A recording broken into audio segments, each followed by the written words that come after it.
By the end of this video, you will understand what is multi-threading and be ready to use it efficiently in Spring Boot.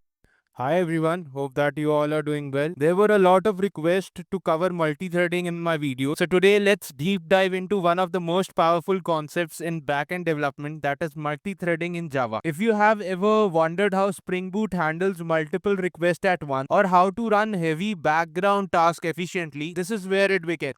Hey developers, welcome to Code with Raman, your backend dev hub. Wanna master reactive programming with real-world projects? Check out my reactive playlist. Need a real project for your resume or portfolio? We have got a complete bus reservation system. Curious about how AI can turbocharge your Spring apps? Dive into my Spring AI playlist. It's all practical, production ready, and beginner friendly. So if you are into Java, Spring Boot, and powerful backend tools, like, share, and subscribe, and don't forget to hit that bell icon. Let's build something awesome together. I'll be making multiple parts of this. In this first part, we'll be exploring what are threads, how they work, and write code to create and manage threads. By the end of this video, you will understand what is multi-threading and be ready to use it efficiently in Spring Boot. Thread is just a lightweight unit of execution. Think of it like a worker that performs tasks in your program. By default, Java application runs on a single thread, which means one line of code executes after another. So if your app needs to download suppose 10 files or process 1000 requests, doing it all on one thread means everything waits in line. Think of it as a worker, a single worker doing all your tasks. That's where multi-threading shines. So multiple works running in parallel performing tasks. So today in this video, we'll be basically learning about multi-threading, and we'll be also learning about the conventional way where we used to manually create threads and run some tasks, and some automatic way or managed pools of threads, how we can create managed pool of threads. So let's begin. I'm on my IDE. Let's start by creating a project. So let's go and let's create a new Spring Starter project. So I'll be working on a Spring project, but the code will be corely on Java. Spring multi-threading, right? Spring multi-threading. So let's go next. And as this would be a simple example where we'll be learning about threads, where we'll be learning about how to create thread, how to manage thread, and how to run your task on the threads. So we just require a controller just to depict that how the threads would be running. So I just require a Spring Web dependency. So let me add Spring Web dependency and finish and import the project. So my project is ready, right? So here we'll be working on simple small examples. So let's begin by writing a small service that will create raw threads and perform some task, right? So now let me create a class that is, let me name it as raw thread service, right? And let me also name the package as service. So this is my class. First, let me annotate it as with service. So let me put an annotation. So what we'll be doing here is we will be creating some threads using runnable interface, right? So you might have read about that there are different ways of creating a thread. So one is by runnable interface, the other one is by extending your class with thread class. So the better way is of using runnable interface because it can promote your multiple inheritance. So let's start by writing a counter, give the value as 0. Now I need to write a method public void start raw thread. In this method, we will be basically using runnable interface to start our create and start our thread. So let's say runnable, let's use lambda f, and let's say for, let's use a for loop, and say int I equals to 0, I less than, let's say 1000, and let's say I plus plus. We will simply call a method here increment, which will be basically incrementing our counter. We will write some statement. Let's say print, I'll use print ln, and if this process is out of this loop, so that means that the loop has ended and the threads have completed. So let's write a statement here. So let's say thread finish and thread dot current thread dot get, right? So it will print the name of the thread, which has finished the task, right? So after this, what we have to do, we have to use the thread object, thread object. Let's name it as T1 and let's say new thread, and we will give some task and we will also give a name to it. Let's say name is raw and we will copy the same and let's create another thread T2, create another thread that is T2, and we need to start the threads, right? We will do T1 dot start and T2 dot start. So we have started it. Now what? Now we require a method that is increment method. Let's write a method that is private void. So increment, right? Increment, and let don't require anything in this method. Our method is rare. So so this increment method basically like there is a shared resource, right? So if there is a shared resource, then there should be protection to our thread, right? Either we use locking technique or either we use the synchronization way. So we need to basically protect our thread. So first let me remove this comma and put a semicolon here. So to protect our threads from incrementing the shared resource, that is the counter, like there could be wrong values incremented by different threads, right? So let me put this as synchronized. So let me put this synchronized. So like it will protect our threads from so it won't be creating any race condition for the shared resources. So now what we have to do, I need to simply say, I will say counter plus plus, and let's also create another method that is private, and we'll say int get counter, and this will basically return, right? This will return the counter value, right? So why this is showing error, I didn't put a semicolon here. So I need to put a semicolon here. What is the problem? The method get counter for this is never used locally. It's never used locally. It will be used. Sorry, I need to make this as public. I need to make this as public because this will be used for our controller. So this is my service, right? This is my service class. I don't need iterator. So this is my service class, which is basically creating raw threads using Runnable. Right, Runnable is creating some tasks. We have created threads and we have passed those tasks and name to the thread, and we have started the thread. Basically, it will be incrementing the counter value, right? It will be incrementing the counter value. So our service is ready. To check this, like to check this conventional way, we will be creating a controller. So let me go and create a controller. Let me say class and let me name it as thread demo controller, and we'll be creating a REST controller. So or rather I have created it in the service only. So let me first create a new package that is not service, that would be controller, right? And let me move this to controller,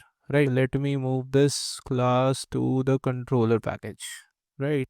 So our controller class is ready. So what we have to do, we have to first mark this as REST controller. So let me first mark this as not the advice REST controller. I need to mark this as REST controller first, and let me give a parent mapping as well. So let me say request mapping, and in the request mapping, let me give parent mapping as /demo. So let me simply say private final, and we have already created a service. So let me import that service, raw thread service, and I need to inject through the constructor. So let me go and let me create a constructor here using field, and we have the constructor. So now I need to create methods so that I can signify or I can show you that how the threads are working. So let me make a get mapping, and let's say /start raw, that is start raw thread, and let me say public start raw, right? Start raw, nothing would be input. So we will be using the raw thread service, and we will be saying we have a method that is start raw. We have a void method, so we also need to return some strings. So let's say return, and we'll say two thread started log or counter endpoint, right? Counter endpoint. I'll be creating the counter endpoint to know that what is the value of the counter, right? So this is one of my endpoints, and I spelled it to return wrong. Another get mapping would be for the counter. So let me say get mapping, and I would say /counter, and I would say public int. It will be returning an int value. So let me simply return a counter value. So I would say raw thread, and we have get counter method, right? So it will get returned. So let me put a return statement first. So these are my methods, right? These are my controllers, which is basically calling the service to start the thread and to know the counter. So our like basic structure of manually creating a thread and running the application is ready. So let me go and let me run the application and show you the example. So let me go and let me run my Spring Boot app. So my application has started. You can see in the console, my application has started. Let me go to the browser and let me say localhost 8080, localhost 8080 slash demo slash start raw. So start raw, 2 threads started, check logs or counter. So if I go back to the log, it says thread finished raw 1, thread finished raw 1. Okay, I named it wrongly. So let me go into the service. Maybe I didn't change the name. So let me first change the name here to basically show you the example. Let me restart my application. So my application has started. Let me go back to the browser. Let me run again. So it shows 2 threads started. Now if I go to the console, it should show thread finished raw 1, thread finished raw 2. Right. Now I need to also get the counter value. So I can say counter. It will show me 2000. So basically what is happening here is we have used synchronized. That is why the race condition is being avoided and we can see the exact 2000 value. So if we remove the synchronization, we might get unpredictable result. That's the race condition, right? Multiple threads can modify the shared resource, the shared data, that is the counter here. So that is why we use synchronized so that we can see the exact value and there is no race condition, right? So now we have understood that how we can create the threads manually and run our application using the manual threads. Now this manual thread creation is a headache for a developer, right? So in the modern way, we need something, some interface or some way where a managed thread pool size is being provided. Managed thread pools are being provided to us and we can efficiently use them into the production code. So there Java has provided us executor service framework. So now let's create another service. So let's go to the service package and let's create another service. Let me name this as executor service demo. And in this executor service demo, we'll be using executor service. So let me first mark this as service. We will be using executor service to basically create thread and run some task on them. So let's create a method. Let me say public and it will be returning a list, right?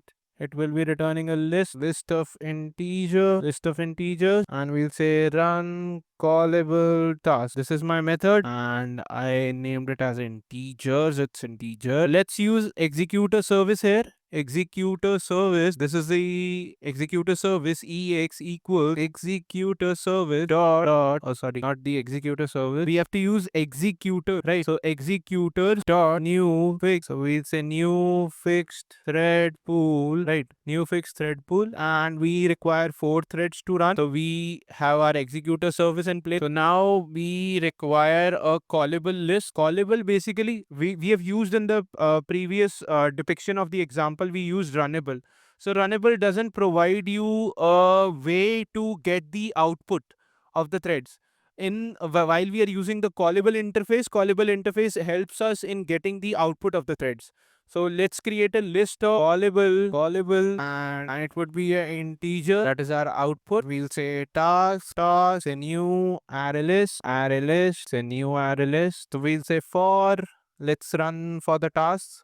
We'll say for t equals 0, t less than 8. So we require just the 8 task and t plus plus, right? So in the for loop, let's take a id, final int id equals t will be assigned to the id, and let's say task dot add, and in the add we will be running a thread. Let's use lambda. Here our thread will be sleep. Let's say 200. This is 200 milliseconds. Then we will print a statement system.out.println. Say let's print a statement that is task, that is the id that we want to print on, and we'll print the thread. The thread name will be the same way we'll be printing thread. So this is my, so we'll return 2, right? We'll be multiplying the id into 2. So now our processes are ready. So now we will be basically saying list future. So there is another thing, that is future. So if you go by the definition, what is futures? A future represents the result of an asynchronous computation. Methods are provided to check if the computation is complete, to wait its completion. So basically Futures will wait till the completion of your threads and get the complete out. While on the other hand, callables are basically to get the output of the thread while running. A task that returns a result and may throw an exception. Implementers define a single method with no argument called call.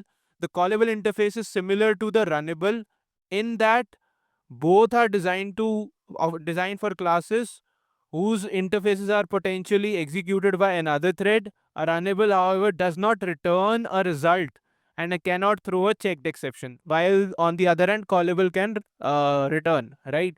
So we have future now. So we also need the future as integer. Say futures equals, and we have ex dot invoke all. Let's put some tasks here. So we have tasks. We are invoking all the tasks. Basically, invoke all is used to like get we'll gather all the result, and basically we are gathering all the result of all the tasks that are being performed. We are gathering all the results by calling the invoke all method. Let's say lists, another list, right? And we'll name it as result, and let's say new array list, new array list of int for we'll be iterating over the futures, right? So let's say future, and we have future list, and we will say result dot add, and we'll have f dot get, right? We'll add the futures, and we will be simply saying executor dot shutdown. We have shut down the executor service, and we'll be returning result. Right, we'll return the result here. So what is the problem? The method add integer in the list integer is not applicable for the argument. I termed it wrong. So let me give this as integer, and now it should work. Let me save it. Let's see what error it is giving. Okay, I need to add throws declaration to the method. So let me add it. And I guess some more errors have been also shown. We are done, right? So here what we are doing, we are basically we are using executor service to have our thread pool, right? And using those threads, we are creating some task. Tasks are basically doing some sleep of 200 milliseconds. And then using futures, we are collecting all the data, right? All the data of the tasks that we have performed using invoke all. And then we are adding it to the result and then returning it, right? So our executor service is also ready. Now to test it, let's create another controller. Let me create another get mapping controller, and let me name it as callables, right? Callable list of integers. Let's say callables, and we'll say return. We have to get the executor service also. So let's have the executor service. Let's say private final executor service demo, and let me put this to in our method. So we'll say this executor service demo equals to executor service demo. So now we can call the executor service demo dot, we have run callable task, right? We'll call this method. Yes, we need to add some. So now my controller is also ready. So now let me rerun my application, and let's run the callable endpoint. So let's go. We are taking so our application is getting started. So application is started. Let's go on to the browser and let's call callables. Basically, it has printed the complete list of the IDs, right? So it is 0, 2, 4, 6, and it will be running till 14 because we have said that less than 8, right? So if you see, we have written a less than 8 code, right? So it will run till 7 only, and 7 into 2, that's 14, and it is returning the 14 ID here, right? So this is a complete task that we have done. And you can see in the console as well that we have run only four threads, right? And different threads are picking on different tasks, right? It's not that we are executing it line by line. That one thread is working and one thread is executing all the tasks.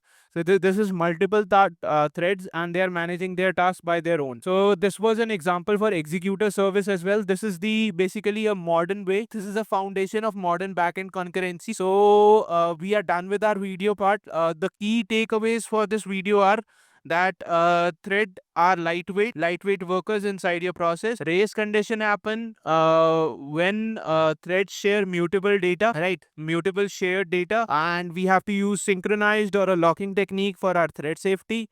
And executor service manage the thread pool, right?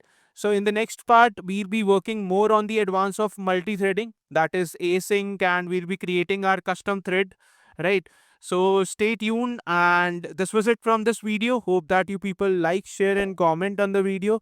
And if new to the channel, please subscribe and press the bell icon. Hope to see you in the next video. Till then, happy learning.